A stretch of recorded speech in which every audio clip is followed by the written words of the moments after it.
જય માતાજી।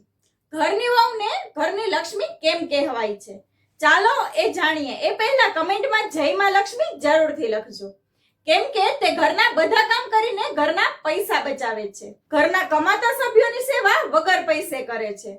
ઘરના કચરા, પોતા, વાસણ, કપડા, ટોયલેટ, બાથરૂમ, ટેરેસ, આંગણું, ઘરની સાફ સફાઈ કરતી ઘરની લક્ષ્મી, ઘરનો માસ્ટર શેફ, આરોગ્ય સારું રહે તેવું જમવાનું બનાવતો એકમાત્ર ડોક્ટર એટલે ઘરની લક્ષ્મી વહુ।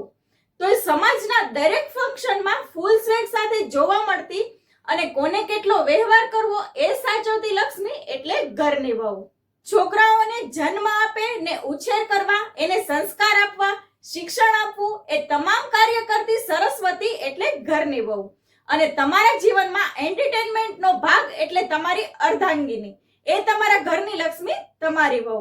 છતાંય આ બધું કરીને પણ 2 ટકનું ભોજન અને વર્ષે કદાચ 2 થી 3 જોડી કપડા ને હાથભર 100-200 રૂપિયાની આશા રાખતી કામવાળી અને થોડું માન સન્માન માંગતી ઘરની લક્ષ્મી, તમારા ટિફિનથી લઈને તમારા ખિસ્સાનો ખ્યાલ રાખતી તમારી જીવનસાથી, છતાં સાંભળતી આવતી કે તું આખરે કરે છે શું। જો તમને આ મારો વિડીયો સારો લાગ્યો હોય તો કમેન્ટમાં જરૂરથી જણાવજો અને આ વિડીયોને આગળ જરૂરથી શેર કરજો। જય માતાજી।